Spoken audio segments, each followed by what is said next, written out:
മലയാളത്തിന്റെ master craft സംവിധായകൻ ലിജോ ജോസ് പെല്ലിശ്ശേരിയുടെ ഏറെ കൊട്ടിയാഘോഷിക്കപ്പെട്ട സിനിമ, ഏറെ പ്രതീക്ഷ അർപ്പിച്ച സിനിമ ഇപ്പോൾ OTT റിലീസ് ചെയ്യപ്പെട്ടിരിക്കുകയാണ്.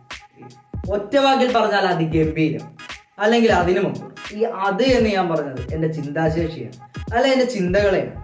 സോ ഗായ്സ്, വളരെ ഡീറ്റെയിൽഡ് ആയ, അല്ലെങ്കിൽ നമ്മൾ ഇതുവരെ ചെയ്ത വീഡിയോകളിൽ നിന്നൊക്കെ ഒരു അല്പം സ്വല്പം ലെങ്തി ആയ വീഡിയോ ആയിരിക്കും ഇന്ന് നമ്മൾ ചെയ്യുന്ന റിവ്യൂ. കാരണം ചുരുളി തന്നെ. റിവ്യൂ എന്നതിലുപരി ഞാൻ കണ്ട ചുരുളിയും നിങ്ങൾ കണ്ട ചുരുളിയും തമ്മിലുള്ള ഒരു വിശകലനം എന്ന് പറയുന്നതായിരിക്കും കൂടുതൽ ചെയ്തത്. No plans to impress, no plans to change. LJPയുടെ ഈ വാക്കുകളിൽ നിന്ന് തന്നെ നമുക്ക് ചുരുളിയിലേക്ക് പോകാം. മയിലാടുംപാറ ജോയ് എന്ന ക്രിമിനലിനെ പിടിക്കാൻ നാട്ടിൽ നിന്ന് കാട്ടിലേക്ക് വേഷം മാറി വരുന്ന രണ്ട് പോലീസുകാരിലൂടെയാണ് പ്രേക്ഷകനെ ചുരുളിയിലേക്ക് എത്തിക്കുന്നത്. ആന്റണിയും ഷാജിയും വേഷം മാറി വന്ന രണ്ട് പോലീസുകാർ. തങ്ങൾ ഇതുവരെയും കണ്ടിട്ട് പോലുമില്ല, ഫോട്ടോ പോലും കണ്ടിട്ടില്ലാത്ത മയിലാടുംപാറ ജോയ് എന്ന ക്രിമിനലിനെ തേടിയുള്ള, ആ പേരിന് ഉടമസ്ഥനെ തേടിയുള്ള അവരുടെ യാത്ര, തുടർന്ന് അവരെത്തുന്ന ചുരുളി എന്ന ഗ്രാമവും അവിടെ നടക്കുന്ന സംഭവ വികാസങ്ങളുമാണ് ചുരുളി കഥ പറയുന്നത്. അപ്പോൾ ഇനി അങ്ങോട്ട് വമ്പൻ സ്പോയിലർ തന്നെ ഞാൻ വാങ്ങിച്ചു. കാരണം ഇനി പറയാൻ പോകുന്ന ഓരോ ഭാഗങ്ങളും സിനിമയിലെ ചില സീനുകൾക്കുള്ള എക്സ്പ്ലനേഷൻസ് മാത്രമാണ്. എന്തായിരുന്നു ചുരുളി? സിനിമയുടെ കഥ പറയുന്നതിന് മുന്നേ തന്നെ നമുക്കൊരു ചുരുളി കറങ്ങുന്നത് കാണാം. ഒരു ഇൻഫിനിറ്റി റൊട്ടേറ്റിംഗ് സർക്കിൾ അവിടെ റൊട്ടേറ്റ് ചെയ്യുന്നത് നമുക്ക് കാണാം. അങ്ങനെ റൊട്ടേറ്റ് ചെയ്യുന്ന സർക്കിളിന്റെ ഇടയിലേക്ക് എന്തോ ഒരു സാധനം വന്ന് വീഴുന്നതും ആ വന്ന് വീണ സാധനം ആ റൊട്ടേറ്റ് ചെയ്യുന്നതിന്റെ പാത്ത് മാറ്റി ആന്റി ക്ലോക്ക് വൈസിൽ റൊട്ടേറ്റ് ചെയ്ത് തുടങ്ങുന്നിടത്തുനിന്നുമാണ് തിരുമേനിയുടെ കഥ ആരംഭിക്കുന്നത്. ആ തിരുമേനിയുടെ കഥ പറയുന്നത് ഷാജീവനോടും. ഈ കഥയുമായി കണക്ട് ചെയ്ത ആദ്യത്തെ ആ റൊട്ടേറ്റിംഗ് സർക്കിളിനെ ആന്റണിയായും, പിന്നെ സർക്കിളിലേക്ക് വന്ന ആ ഒരു മാറ്ററിനെ തിരുമേനിയുടെ മാടനായോ അല്ലെങ്കിൽ ആന്റണിയുടെ ഷാജീവനായോ നമുക്ക് കാണാം. ഇനി ചുരുളി എന്ന നാട്ടിലേക്ക് നോക്കുകയാണെങ്കിൽ ചുരുളി എന്ന നാടിനെ പ്രവചനാതീതമായ മനുഷ്യന്റെ മനസ്സായി നമുക്ക് സങ്കല്പിക്കാം. മനുഷ്യ മനസ്സിന്റെ അടിത്തറ തന്നെ. ആ ജീപ്പും പാലവും അങ്ങോട്ടേക്കുള്ള ഒരേ ഒരു വഴി. പാലത്തിനപ്പുറം വിവിധ സ്വഭാവമുള്ള, വിവിധ രൂപമുള്ള മനുഷ്യനാണെങ്കിൽ പാലത്തിനിപ്പുറം കടന്നു കഴിഞ്ഞാൽ അവനുള്ളിലെ മൃഗമായി. കഥയെ കണക്ട് ചെയ്ത് പറഞ്ഞാൽ അവനുള്ളിലെ മാടനായിരിക്കും അവിടെ ജീവിക്കുന്നത്. പാലം കഴിഞ്ഞുള്ള ജീപ്പിനുള്ളിലുള്ളവരുടെ പ്രതികരണം അല്ലെങ്കിൽ ആ ഒരു സ്വഭാവ മാറ്റം ഇതിന്റെ ഉദാഹരണമായി കാണാം. ഒരുപക്ഷെ വ്യക്തമായ അതിർവരമ്പുകളുള്ള ചുരുളിയുടെ ഒരു സാങ്കല്പിക ബോർഡറാണ് ഈ പാലം. പാലത്തിനിപ്പുറം ജീവിക്കുന്നത് മാടനും പാലത്തിനപ്പുറം മനുഷ്യനും. പാലത്തിന് ശേഷമുള്ള യാത്രയിൽ ജീപ്പിന് മുന്നിലിരുന്നവർ ജീപ്പിന് പിന്നിലേക്കായി. മാടനും ആ ലൈറ്റ് മുഖത്ത് വെച്ചവരും തമ്മിൽ എന്തെങ്കിലും ബന്ധമുണ്ട്. ഒരു രീതിയിൽ പറഞ്ഞാൽ ഇവരെ ഏലിയൻസ് എന്ന് വരും. കാരണം ചായക്കടയിൽ വെച്ചുള്ള ആ ഒരു പത്രം വായന ഏലിയൻസ് എന്ന സാധ്യതയെ തള്ളിക്കളയാനാണ്. അപ്പോൾ ഇനി മാടനും ഏലിയൻസും എല്ലാം ഒന്നാണെങ്കിലും ഒരുപക്ഷെ ഏലിയൻസ് ഭൂമിയിൽ കമ്മ്യൂണിക്കേറ്റ് ചെയ്യുന്നു, അല്ലെങ്കിൽ ഭൂമിയിൽ വസിക്കുന്ന ഒരിടമാകാം പാലത്തിന് ഇപ്പുറമുള്ള ചുരുളി. കാരണം നമ്മൾ ചുരുളിയിൽ കാണുന്ന പല അസാധാരണ സംഭവങ്ങൾക്കും ഇടയ്ക്ക് കയറി വരുന്ന ആ ഒരു ബീജത്തിനുണ്ട്. ഇടയ്ക്ക് നമുക്ക് റേഡിയോ സിഗ്നലും കേൾക്കാം. ഷാജീവനിലൂടെയാണ് മാടനും ഏലിയൻസും എല്ലാം ഇപ്പോൾ ചുരുളിയുമായി സംവദിക്കുന്നത്, അല്ലെങ്കിൽ കമ്മ്യൂണിക്കേറ്റ് ചെയ്യുന്നത്. മാടനും ആ ലൈറ്റ് മൂത്തുള്ള രണ്ടുപേരും തമ്മിൽ എന്തെങ്കിലും ബന്ധമുണ്ട്. ഒരു രീതിയിൽ പറഞ്ഞാൽ അവരെ നമുക്ക് ഏലിയൻസ് എന്നുള്ളൂ. കാരണം ചായക്കടയിൽ വെച്ച ആ ഒരു സീനിനെ കണക്ട് ചെയ്ത് നോക്കുകയാണെങ്കിൽ ഏലിയൻസ് എന്ന സാധ്യത ചുരുളിയിൽ തള്ളിക്കളയാനാണ്. അപ്പോൾ ഇനി മാടനും ഏലിയൻസും എല്ലാം ഒന്നാണ്. ഒരുപക്ഷെ അവർ ഭൂമിയുമായി കമ്മ്യൂണിക്കേറ്റ് ചെയ്യും, അല്ലെങ്കിൽ പരീക്ഷണാവശ്യങ്ങൾക്കായി അവരിൽ പലരും വന്ന് വസിക്കുന്ന ഒരിടമാണ് പാലത്തിന് ഇപ്പുറമുള്ളത്. കാരണം മറ്റൊരാളുടെ പതുങ്ങിയിരിക്കുന്ന കാഴ്ചയിലൂടെയാണ് ചുരുളിയിൽ സംഭവിക്കുന്ന ഓരോ കാര്യങ്ങളും നമ്മളിപ്പോൾ കാണുന്നത്. ഷാജീവൻ കാണുന്ന ആദ്യത്തെ ആ ഒരു തീകോളം അപ്പോൾ ഏലിയൻഷിപ്പ് അല്ല എന്നുള്ള ഒരു സാധ്യതയെ നമുക്കപ്പോൾ തള്ളിക്കളയാൻ പറ്റില്ല. ചുരുളിയിൽ ഒരു ടൈം ലൂപ്പ്, കുറച്ചുകൂടി വ്യക്തമാക്കി പറഞ്ഞ ഒരു ടൈം സ്പൈറൽ സാധ്യതയാണ്. ഇറ്റ്സ് സിമ്പിൾ, അതെ. എന്നാൽ ചുരുളിയിൽ ടൈം ലൂപ്പിനെ മറിച്ച് ടൈം സ്പൈറലിനെയാണ് കാണിക്കുന്നത്. ടൈം ലൂപ്പ് ആണെങ്കിൽ ഒരു ബേസിക് ഇൻസിഡന്റ്, ഒരു ലിമിറ്റഡ് ടൈമിനപ്പുറം ആ ഒരു ബേസിക് ഇൻസിഡന്റ് അതേ പൊസിഷനിൽ വീണ്ടും ആവർത്തിക്കുന്നു. എന്നാൽ ടൈം സ്പൈറലിലേക്ക് വന്ന ഈ ബേസിക് ഇൻസിഡന്റ് ആവർത്തിക്കുക തന്നെ ചെയ്യും. എന്നാൽ അതിൽ ഓരോ തവണ കഴിയുമ്പോഴും അതിന്റെ ആ ഒരു ടൈമിങ്ങിന്റെ ലെങ്ത് കുറയുന്നത് നമുക്ക് കാണാം. കാരണം ചുരുളിയിലെ ഓരോ ചുരുളും മറ്റേ ചുരുളിന് അല്ലെ മുകളിലത്തെ മറ്റേ ആ ഒരു വലയത്തിനനുസരിച്ച് ചെറുതായിക്കൊണ്ടിരിക്കുകയാണ്. ഓരോ സമയവും കറങ്ങി വരാനുള്ള ആ ഒരു ലെങ്ത് കുറഞ്ഞുകൊണ്ടിരിക്കുന്നു.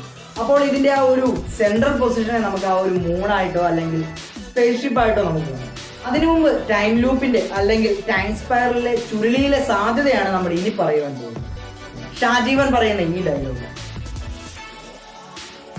ഇതിന് സപ്പോർട്ട് ചെയ്യുന്നതാണ്. ഇതിനു മുമ്പ് ഷാജീവിനെ പലരും ചുരുളിയിൽ പലയിടത്തും കണ്ടതായി അവകാശപ്പെടുന്ന ആ ചില സീനുകൾ, അല്ലെങ്കിൽ ആ സംശയം പ്രകടിപ്പിക്കുന്നു. കോടാലിയുമായി വരുന്ന ഈ അമ്മച്ചി ആൻ്റപ്പൻ ആദ്യമായി കാണുമ്പോൾ ഇവരെ ആ ഒരു സംശയത്തോടെ നോക്കുന്നതും.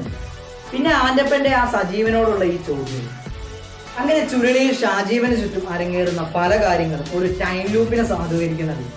എന്നാൽ ഈ ടൈം ലൂപ്പിൽ നിന്ന് ടൈം സ്പൈറലിലേക്ക് കണക്ട് ചെയ്യുന്നത് ആന്റണിയെ തിരുമിക്കുവാൻ വേണ്ടി നാട്ടുകാർ പെങ്ങളുടെ ആ കുടിലിൽ എത്തിക്കുന്നതെന്നില്ല. ആരായിരുന്നു ശരിക്കും മയിലാടുംപാറ ജോയി? എന്തായിരുന്നു അവന്റെ മേലുള്ള കുറ്റം? മയിലാടുംപാറ ജോയി തങ്ങൾ ഇതുവരെ നേരിട്ട് കണ്ടിട്ട് പോലുമില്ലാത്ത ക്രിമിനൽ. അവനെ പിടിക്കാൻ ചുരുളിയിലേക്ക് വരുന്ന തിരുമേനി അല്ല ആന്റണി ജോയിയെ പിടിക്കാൻ തലയിൽ കൊണ്ടുവന്ന കൊട്ട ഷാജീവനുള്ളിലെ ജോയി മാടൻ. അതെ, മയിലാടുംപാറ ജോയും ഷാജീവനും എല്ലാം മാടൻ തന്നെയായിരുന്നു. ഓരോ ടൈം സ്പൈറലിലും മാറ്റങ്ങൾ വന്നുകൊണ്ടിരിക്കുന്ന മാടൻ. കാരണം ജോയിക്ക് മേലെയുള്ള കുറ്റകൃത്യങ്ങൾ, കാട്ടിക്കേറി വേട്ടയാടിയതും പോക്സോ കേസും പിന്നെ ഒരാളെ കൊന്നതുമൊക്കെ ആണെങ്കിൽ അതേ കാര്യങ്ങൾ തന്നെയാണ് അടുത്ത ഇൻസിഡന്റ് ആയ തങ്കച്ചൻ വരുന്നത് വരെ ഷാജീവനും ചുരുളിയിൽ ചെയ്തുകൊണ്ടിരിക്കുന്നത്. ഷാജീവനിലൂടെയാണ് ചുരുളി ഇപ്പോൾ കറങ്ങുന്നത്. മേലുദ്യോഗസ്ഥന്റെ കീഴിൽ നിന്ന ഷാജീവൻ ഇപ്പോൾ ചുരുളിയിൽ ഒരാളായി വേട്ടക്കിറങ്ങി മൃഗത്തെ പിടിക്കുന്നു, ഷാപ്പിലുണ്ടായ അടി തല്ലി തീർക്കുന്നു, അതിനിടയ്ക്ക് ഒരു കൊലപാതകവും ചെയ്യും. തീർത്തും ചുരുളിയിലെ ഒരു നാട്ടുകാരനെ പോലെ പ്രവർത്തിക്കുന്നു, പെരുമാറുന്നു. സ്പൈറലിൽ ഒരുപക്ഷെ ഇതിനു മുമ്പുണ്ടായിരുന്ന ഷാജീവന്റെ പേരായിരിക്കാം ജോർജ്. കാരണം ആ ഒരു ഷാപ്പിലെ സീനിൽ വെച്ച് ഷാജീവന് ജോർജ് എന്ന് കയറി ഷാപ്പുകാരൻ വിളിക്കുമ്പോൾ ആ ഷാപ്പുകാരൻ പറഞ്ഞ അനുസരിച്ചുള്ള കാര്യങ്ങൾ ജോർജായി നിന്ന് ഷാജീവൻ ചെയ്യുന്നത് നമുക്കിവിടെ കാണുവാൻ സാധിക്കും. പിന്നീട് അങ്ങോട്ട് ആന്റണിയെ കൺട്രോൾ ചെയ്യുന്നത് വരെ ഷാജീവനാണ്. നിലവിൽ മാടനല്ലാത്ത ഒരേ ഒരു വ്യക്തി ആന്റണി മാത്രമാണ് ചുരുളി. ഇനി മാടന്റെ കഥയാണോ ഏലിയൻസിന്റെ കഥയാണോ ചുരുളി അറിഞ്ഞിരുന്നത്? ഞാൻ എന്റെ കാഴ്ചപ്പാടിൽ പറഞ്ഞ നിലവിൽ ചുരുളിയിൽ ഏലിയൻസ് ആണ്. അന്ധവിശ്വാസത്തിൽ പൊതിഞ്ഞ് അവതരിപ്പിക്കുന്നത് മാടനെയാണ്, ഏലിയൻസിനെയാണ്. ഷാജീവൻ ചുരുളിയിൽ നേരിടുന്ന ഓരോ അസാധാരണ സംഭവങ്ങൾക്കൊപ്പം വരുന്ന ആ ഒരു BGMലും നമ്മൾ കേൾക്കുന്ന ആ ഒരു റേഡിയോ സിഗ്നൽ ചിലപ്പോൾ ഇതിന്റെയാണ്. ഷാജീവൻ വെടിവെക്കുന്നത് ശരിക്കും പറഞ്ഞാൽ ഏലിയനെ തന്നെയാണ്, എങ്കിലും വെടി കൊള്ളുന്നത് മൃഗത്തിന്. അവസാനം ഏലിയൻ ഷിപ്പിൽ നിന്ന് ഇറങ്ങി വരുന്ന ഏലിയൻ സൂട്ടിൽ ഇറങ്ങി വരുന്ന ആ ഒരു ആന്റണിയാണ് ഒരുപക്ഷെ അടുത്ത ടൈം സ്പൈറലിൽ ഷാജീവൻ. തളർന്നു കിടക്കുന്ന മയിലാടുംപാറ ജോയി ആയിരിക്കും ഒരുപക്ഷെ അടുത്ത ആന്റണി കണ്ടെത്തുന്ന, അടുത്ത ആന്റണി അന്വേഷിച്ച് കണ്ടുപിടിക്കുന്ന ജോയിയായി അവതരിക്കുന്ന വിനയ് ഫോർട്ട്. ഓരോ ചുരുളിയിലും ഇതേപോലെ ഇതിനകത്ത് പെട്ടുകിടക്കുന്ന ആന്റണിയും ഷാജീവനും ജോയിയും ഒക്കെയാണ് ബാക്കിയുള്ള നാട്ടുകാർ. ഓരോ തവണയും ടൈം സ്പൈറലിന്റെ ആ ഒരു ലെങ്ത് കുറയ്ക്കുന്ന ബേസിക് ഇൻസിഡന്റിനെ ഗ്രാമത്തിലേക്കുള്ള തങ്കന്റെ വരവായി നമുക്ക് കാണാം. ഗ്രാമത്തിലുള്ളവരെ മൊത്തം ഏലിയനായി കണക്കാക്കാം എന്നതിന്റെ അവസാനത്തെ ആണിയടിക്കലാണ് ആ ചെവിയിലൂടെ തറച്ചു കയറിയ ബുള്ളറ്റ് ആന്റപ്പന്റെ നെഞ്ചിൽ വയ്ക്കുന്നതും പിന്നീട് അവിടെ നടക്കുന്ന സംഭവ വികാസങ്ങളും. എല്ലാവരും ഒരേപോലെ കണ്ണിറുക്കുന്ന ആ ഒരു സീനൊക്കെ ഏലിയൻ എന്നതിന്റെ ആ ഒരു ഇമ്പാക്ട് ഉണ്ടാക്കുന്നതിൽ വലിയ പങ്ക് വഹിച്ചു. എന്തായിരുന്നു ക്ലൈമാക്സ് പറയുക എന്നത് ഒരിക്കലും സാധ്യമായ ഒരു കാര്യമല്ല ലിജോ ജോസ് പെല്ലിശ്ശേരി എന്ന ഒരു സംവിധായകന്റെ സിനിമ.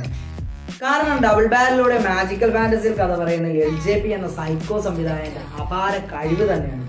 കാരണം ഓരോ കാഴ്ചക്കാരനും അവൻ്റെതായ രീതിയിൽ കാര്യങ്ങൾ ഗ്രഹിക്കുന്ന തരത്തിലുള്ള ഒരു കഥ പറച്ചിൽ, അല്ലെങ്കിൽ ഓരോ കാഴ്ചക്കാരന്റെയും ഓരോ പ്രേക്ഷകന്റെയും അവന്റെ നിലവാരത്തിനനുസരിച്ച് കാര്യങ്ങൾ ദഹിക്കുന്ന രീതിയിൽ ഒരു കഥ പറച്ചിലാണ് സിനിമയിലുടനീളം. പിന്നെ ഇതിന്റെ ക്ലൈമാക്സ് ഒട്ടും സ്പൂൺ ഫീഡിംഗ് ആണ്. അതുകൊണ്ട് ഞാൻ മനസ്സിലാക്കിയ ക്ലൈമാക്സും മറ്റൊരാൾ കണ്ടു മനസ്സിലാക്കിയ ക്ലൈമാക്സും തമ്മിൽ നല്ല വ്യത്യാസം തന്നെ ഉണ്ടായി.